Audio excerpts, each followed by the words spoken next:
joining us for this closer media briefing. Just to brief you about the show, before we hand out to the chief guest and then the dignitaries to speak about it. OSH India is in this 13th edition, and last 13 years we have been trying to set the safety culture in this country by creating a lot of such a platform where the entire safety and health and safety products are showcased. This is the largest OSH ever. We are showcasing over 300 brands from 13 countries. We have over 9,000 visitors attending the show this year. And having said that, we also are going to be having a lot of new initiatives with the Innovation Gallery, the Startup Pavilion, the OSH India Awards, the 3-day content-driven conference, which will also speak about a lot of issues and challenges as well as innovation in this safety space. Let me pass on the mic to our chief guest, Honorable State Chief Minister of Goa, Pramod Savanthi, to say a few words, and then we'll have other dignitaries speaking, then we'll open the floor for questions. Just one request, please note. सबसे पहले Osho India conference and exhibition 2025 जिन्होंने यहाँ पे organise किया और मुझे chief guest पे तौर पर यहाँ पे बुलाया, इसलिए मैं ओशो इंडिया 2025 इनका बहुत बहुत अभिनंदन करता हूँ.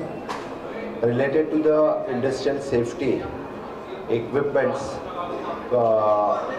all the factories, doctors, industries manager, safety managers यहाँ पे 3 दिन की उनकी कॉन्फ्रेंस भी रहेगी.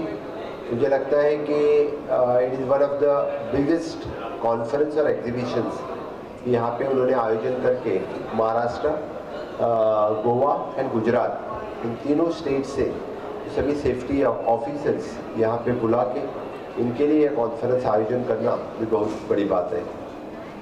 फिजिकल सेफ्टी के साथ साथ mental safety it is also more important, और मेंटल सेफ्टी भी मद्देनजर रखते हुए उन्होंने उसके ऊपर भी ये कॉन्फ्रेंस के डिफरेंट टॉपिक्स यहाँ पे ऑर्गेनाइज किए हैं. हमेशा के लिए यानी honourable prime minister Narendra Modi ji ने जो ऑक्यूपेशनल सेफ्टी और इंडस्ट्रियल सेफ्टी के बारे में यानी इस देश में पहली बार यानी जो रिफॉर्म्स किए, इस रिफॉर्म्स के पे बात करते वक्त मैं कहूँगा कि definitely occupational safety health and working condition code 2020 which is consolidated and replaces 13 existing labor laws pertaining to the safety, healthy and welfare. इसके लिए उन्होंने फोकस किया. सेकेंड, श्रम सुविधा portal and labour identification number.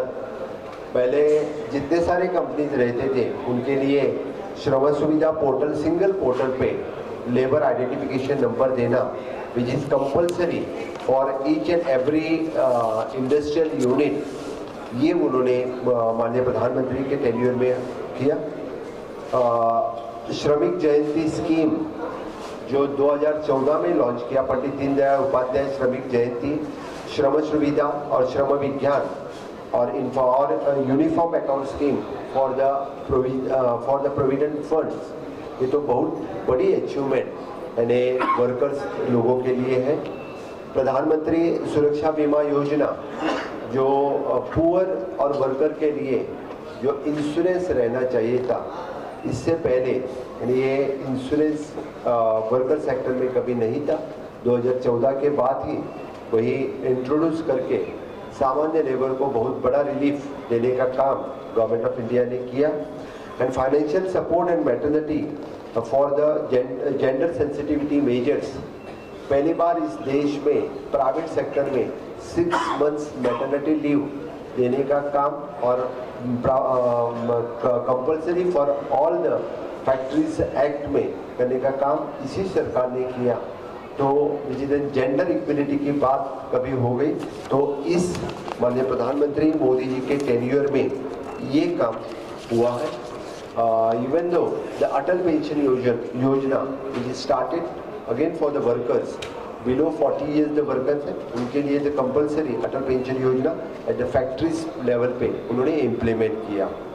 हम जब आज़ादी के अमृत काल में वर्कर के बारे में सोचते वक्त यानी विकसित भारत का सपना साकार करने के लिए यानी वर्कर्स जो कामगार है वो सेंट्रिक रख के जो काम माननीय प्रधानमंत्री नरेंद्र मोदी जी कर रहे हैं, इसलिए मैं कल उनका जन्मदिन है और जन्मदिन के अवसर पर आज मुझे लगता है कि पूरे वर्कर की तरफ से भी मैं उनको बहुत बहुत शुभकामनाएं देता हूँ।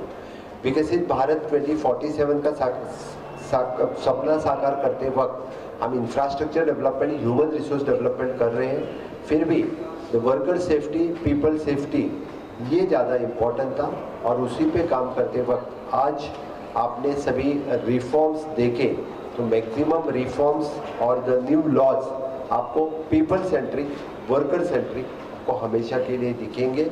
तो मुझे लगता है उसकी अवेयरनेस होना, उसका एग्जिबिट होना बहुत ज़्यादा ज़रूरी था। तो OSH India has taken the initiatives to do such type of exhibition. ज़्यादा से ज़्यादा लोग जब एग्जीबिशन देखेंगे तब कंस्ट्रक्शन इंडस्ट्री से लेके the factories and boilers, every industries where the safety is required, यानी उन्होंने यहाँ पे एग्जीबिशन करके इन लोगों को अवेयरनेस करने का काम किया है। एंड ये भी ज़रूरी था और जो स्ट्रिक्टनेस इंडस्ट्रीज में लाना चाहिए था by bringing the new laws and new reforms in the industrial laws, वो स्ट्रिक्टनेस करने के बाद ज़्यादा से ज़्यादा इंडस्ट्री सभी लॉज रेगुलेट करने लगी है। तो फिर इससे पता चलता है कि द पीपल सेंट्रिक गवर्नमेंट है। मैं फिर एक बार ओशो इंडिया का बहुत बहुत अभिनंदन करता हूँ। Thank you very much. ये हमारा 13वां प्रयास है। फर्स्ट ऑल मेरे बाजू में बैठे गोवा के chief inspector factories and boilers government of Goa, Anant Pangam ji. ये गोवा का एक बड़ा मिशन लेके आए, यहाँ पे सीएम भी आए थे गोवा के। आई थिंक ये हमारा जो प्रयास है 13वां प्रयास है and entire purpose is to enhance safety culture in the country, कि जैसे सेफ्टी कैसे, इंडस्ट्रियल सेफ्टी कैसे स्प्रेड किया जाए।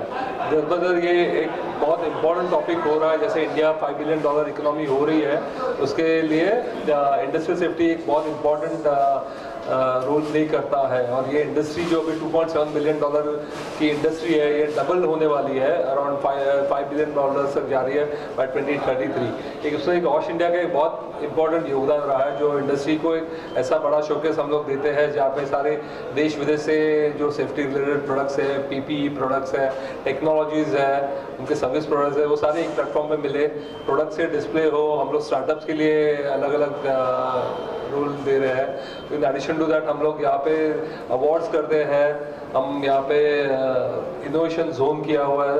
अलग अलग कॉन्फ्रेंस, जो 3 दिन का कॉन्फ्रेंस, जहाँ पे सारे सेफ्टी रिलेटेड जो इश्यूज है, जो चैलेंजेस है, जो सॉल्यूशंस है, वो सारे डिस्कस एमिनेंट स्पीकर्स देश विदेश से आए हुए हैं। सो ये एक प्लेटफॉर्म है हम सेफ्टी को बढ़ाने के लिए। और नरेंद्र मोदी जी, हमारे ऑनरेबल प्राइम मिनिस्टर जी का बर्थडे है कल, तो हमारे तरफ से उनके लिए एक छोटी सी भेंट है जो सेफ्टी के लिए बढ़ावा दीजिए। जहाँ पे इंडिया का मेक इन इंडिया से बहुत बड़ा एक डेवलपमेंट हो रहा है, वहाँ पे हम लोग एक सेफ्टी कल्चर बिल्ड करना चाहते हैं। टोटल कितनी कंपनियां पार्टिसिपेट कर रही हैं यहाँ पे और कौन से देश? सो टोटल 300 से ज़्यादा ब्रांड्स हैं और पहली बार इतने 13 कंट्रीज से ज़्यादा more than 13 countries are participating this year, और 9000 से ज़्यादा ट्रेड रिलेटेड आपके विजिटर्स एक्सपेक्टेड है 3 दिन में। Czech Republic, Germany, USA. Countries. We have companies from Czech Republic, Belgium, France, UK, US. So इस तरह से 13 अलग अलग कंट्री से डायरेक्ट पार्टिसिपेशन है शो के अंदर। मेकिंग इंडिया को कितना सपोर्ट मिलता है इस तरह के एग्जीबिशन से, उसके बारे में जरा। Maybe you don't, you can do Make in India. Okay. So maybe Mahesh could have. Yes. So Make in India में डेफिनेटली एक बड़ा इम्पोर्टेंस है। यहाँ पे इंडियन की मैन्युफैक्चरिंग इंडस्ट्री बहुत बड़ी है। यहाँ से इंडिया से एक्सपोर्ट भी बहुत हो रहे हैं यूरोपियन कंट्रीज़ में, अमेरिका में और बाकी मिडिल ईस्ट में बहुत सारे एक्सपोर्ट हो रहे हैं। स्पेशली PPE किट जो है हमारी एक बहुत बड़ी इंडस्ट्री है। सेफ्टी शूज़ में हमारी बहुत, लेदर की जो हमारी इंडस्ट्री बहुत बड़ी है। सो एक यहाँ से मास प्रोड्यूस करके एक्सपोर्ट करने के लिए इंडिया एक बहुत बड़ा मैन्युफैक्चरिंग बेस बना हुआ है। और इसमें आपकी जैसे ये जो सेफ्टी के शूज़, जूते बनते हैं, भारत सबसे ज़्यादा मैन्युफैक्चर करता है पूरे वर्ल्ड के अंदर में। तो जो छोटी छोटी इकाइयाँ हैं जो सेफ्टी टोज बनाती हैं, लेसेस बनाती हैं, जिप बनाती हैं, उनका काफ़ी ज़्यादा योगदान है मेक इन इंडिया के अंदर में। तो ये जो कंपोनेंट्स हैं ये देश विदेश में अलग अलग देशों में जाता है इंडिया से। तो इस बार क्या कुछ नया है सिक्योरिटी को लेकर, क्योंकि स्टेज पर कहा जा रहा था कि जब हम पैदा होते हैं और जब हमारी आखिरी सांसें होती हैं तब तक हम सुरक्षा के बीच रहते हैं, तो इस बीच में क्या, क्योंकि कहा यह भी जाता कि हम हमेशा अपडेटेड हैं, हमेशा नई नई टेक्नोलॉजी आती रहती है, इस बार क्या कुछ नया सो नए प्रोडक्ट्स में हर साल जैसे नए प्रोडक्ट्स आते ही रहते हैं, जो latest equipment, nice modern material, but इस टाइम आप देखेंगे तो वेरिएबल डिवाइसेस है, AI ड्रिवन सॉफ्टवेयर है, जहाँ से आप सेफ्टी के लिए ऑलरेडी जैसे prevention is better than cure, जो उसको ट्रैक कर सके, पूरा वर्कर सेफ्टी पहले ट्रैक हो जाए, प्रिवेंशन। अभी जो मोटो चल रहा है कि जीरो एक्सीडेंट्स, तो I think the companies are aiming, industries are aiming to have zero accident thing. Of course ये पॉसिबल नहीं है, बट ये जो अभी आर्टिफिशियल इंटेलिजेंस के सोल्यूशन जो आए हुए हैं या वेरिएबल डिवाइसेस है, वो देख के वो पहले ही पता चलेगा कि क्या हो रहा है, तो उससे आप ये एक्सीडेंट्स अवॉइड कर सकते हो। वैसे नए प्रोडक्ट्स आज डिस्प्ले में है। Any more products you want to talk about? I think हमारे पास सेफ्टी हेलमेट है जिसमें AC लगा हुआ है। सो अगर कोई कन्फाइंड स्पेस में नीचे काम करने जाता है, लेबर माइंस के अंदर में, तो वो सेफ्टी हेलमेट ऐसा काम करता है कि आपको गर्मी नहीं लगती। So it helps you to keep cool. So that's what is going to be displayed here. उसके अलावा हमारे पास गैजेट है टाटा कम्युनिकेशन, हम एक वॉच है, अगर वो कन्फाइंड स्पेस में आप नीचे पहन के जाते हैं तो आपका मैनेजर जो ऊपर बैठा है उसके पास ECG EEG अपने आप सप्लाई होता है। So which is a very unique kind of a product which is displayed in this show. और तो डेफिनेटली वहाँ पे जाइए, 10 से ज़्यादा अलग इनोवेटिव प्रोडक्ट्स है जो पहली बार ये पूरे मार्केट में आ रहे हैं।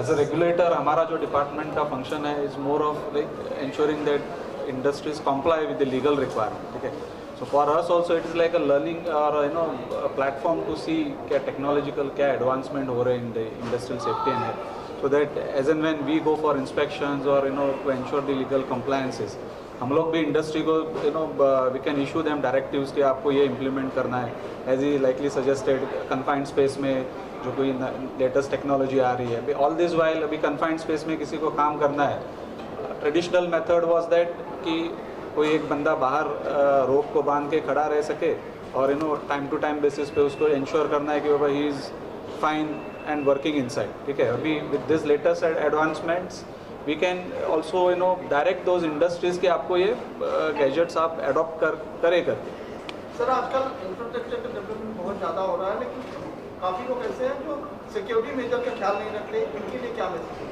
See, as a regulator, yes, we initially try to make sure that whatever legal requirements are there are complied with.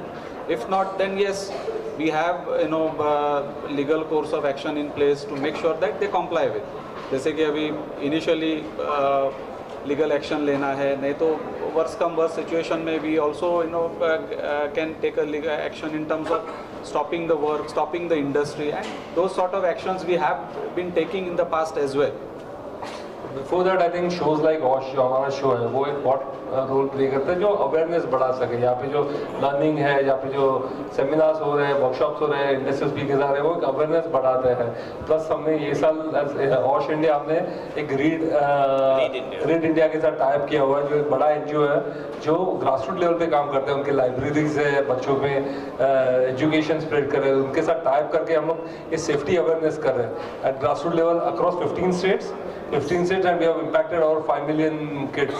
So ये ग्रासरूट लेवल से हम लोग एक मिशन करें जहाँ से एक सेफ्टी की अवेयरनेस हो सके। जो औरतें ऊपर से उपले बनाती हैं, उनके हाथ में इन्फेक्शन हो जाता है, उनको हमने सेफ्टी ग्लव्स डिस्ट्रीब्यूट किए हैं। आज अगर हम उनके पास जाते हैं, उनसे पूछते हैं, तो वो अपने आप को ज़्यादा सुरक्षित महसूस कर रही हैं। तो OSH इंडिया की तरफ से हम उस, जैसा योगेश जी ने बताया कि उस ग्रास रूट लेवल पे हम जाके वो एजुकेशन दे रहे हैं, ताकि आगे जो भारत का जो हमारे प्रधानमंत्री का विजन है उसके साथ वो जाकर के इनकलकेट हो। सो वो हम उस पर भी काम करते हैं।